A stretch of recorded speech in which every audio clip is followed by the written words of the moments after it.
Hello, flowers on cakes, fresh flowers. This is another one of those contentious ones where a lot of people say, like, absolutely not, fresh flowers shouldn't be on cakes.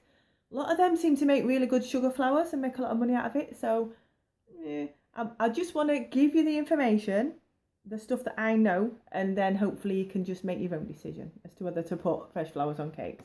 Right. There's a lot to it. Right. The first thing that we need to consider, sunflowers are toxic, full stop, right? There's varying levels of toxicity. Some of them might give you mild skin irritation, stomach cramps if they're eaten. Some reactions can be much more serious. So find out the flower's name, Google it, basically put, is this flower edible? Google it and it'll tell you everything that you need to know, right? If they are not edible, don't use them. Simple as that. Right. The second thing, even if a flower is technically edible, take roses, for example. Right. The ones you'll find on sale in florists, in supermarkets, they're not grown for consumption, right? They're grown to sell. And the sellers need a bountiful crop. So they're sprayed with all kinds of pesticides and nasties. So they're not meant to be eaten. So even though a rose may be technically edible, you don't want to be eating roses that are grown commercially because they're sprayed with all the nasties. See, food crops are also sprayed with pesticides, but they're at much lower levels.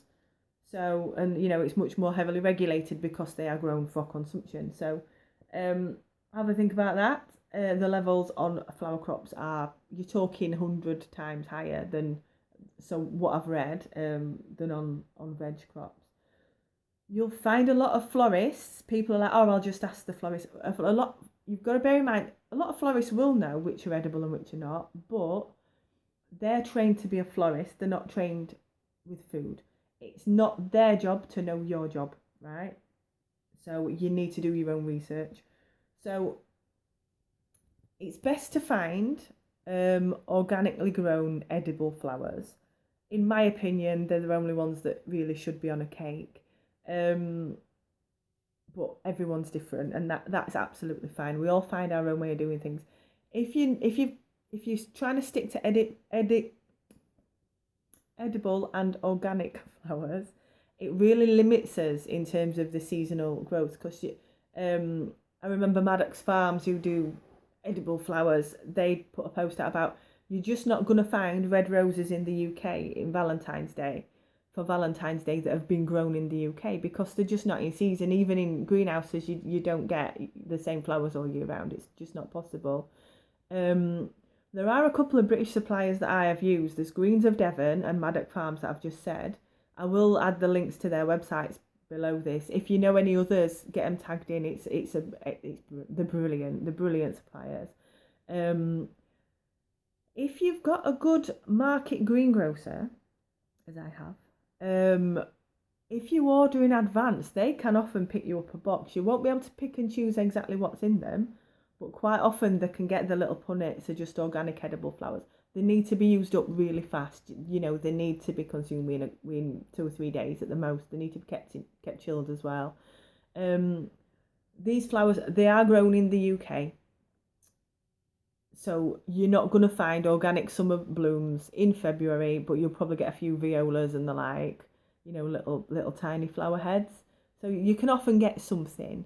And just have a look at these websites of these places, these suppliers, because they'll maybe do like dried petals and things like that, or crystallized stuff that they have in stock all year round, and they're beautiful. They're absolutely gorgeous. But you're not going to get big fresh blooms in December. It's as simple as that. Right. Speak with your customer. They might be perfectly happy with supermarket flowers, florists' flowers. That'll normally be a budget preference. Get it in writing, really. It still might be a preference to say no anyway. You've got that right to say no. It's your business, it's your rules, right? When it comes to arranging the flowers, I mean, this also applies to artificial flowers. They can't just be stuck into cake, right? Like artificial flowers, they're not even made from food safe materials, and they're not stored in food hygienic conditions. So you shouldn't, you've got to protect the cake from anything that's on them. So the aim with any flowers, it's to limit the contact between the flower and the cake. I feel like this is best practice even if you've got edible organics, because even if the petals are edible, the stems are not all edible. It's generally just the petals. Some of the stems are, but it is often just the petals. Sometimes it's the leaves, and a sap leaks out of the stems, and even edible organic sap is going to taste like crap. It's going to be really bitter in your cake. So there's a few ways of getting them onto your cake, right? First of all the stems, whatever sort of flower it is, they need to be washed and dried and then wrapped up, right? Either in like sugar florist tape, or you can get a food safe wax called Safety Seal. You microwave it and you dip the stems into the wax. I'd recommend giving it a couple of coats, having used it, and make sure it's firmly set before you put it into the cake, so that it's dried onto the flour. And the wax, it's basically a wax seal, but the wax is, I think it's technically edible, as much as you wouldn't want to eat it. So at least because it is classed as a food product, it's not going to hurt anyone if a little bit gets into the cake. But even if it's dipped in the wax, I'd still put it inside like a drinking straw or a florist pick. The florist pick has to be food safe. Wilton do them. You basically put all the stems into this little pointy plastic test tube type thing and stick it into the cake. So the stems are not actually in the cake. Right. The way I do it, I tend to get the fat straws and I'll bunch a few stems, wrap them and put them inside the fat straws. And so it'll form like a tiny little posy, and then I'll put a few different posies into the cake to get my full arrangement. Sealing the flowers, it keeps the flowers fresh for longer as well, so they'll stay nice. Another way of doing it, you can cut the stems really short and stick them into a ball of fondant, and then stick that fondant on top, or between your tiers. I'd still wrap them in that. I'd still make sure they were wrapped, so no sap comes out, just because that fondant is that's edible. Also, you can put, if it's just going to be a top arrangement, you can put them on a thin cake card. You can always put a bit of icing over that card so it blends into the top of the cake. But then let the customer know all they have to do is slide a knife underneath this card and lift the whole arrangement off the cake. You can stick a ball of fondant in the middle of the little card and arrange your flowers, and that's a really good way of doing it. So just, the whole thing's removed before they start cutting the cake.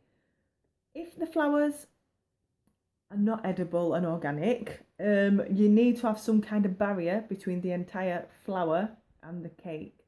So you can get like food safe acetate. If it's going outside, just tuck a tiny bit of acetate around it, around the side of the cake.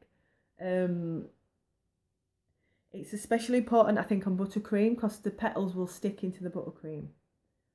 So you don't want that, So either put the acetate on or position them so that the pick or the straw goes into the cake and the flowers are actually not touching the cake at all. So they're in a spray either at the side or above the cake. So I hope this helps. If I've not made anything clear, just ask. Give us your own opinions, what you think. I quickly typed this out off the top of my head. So yeah, join in. Let me know what you think, how you do it. You might have a special way of doing it that's really good. So thank you.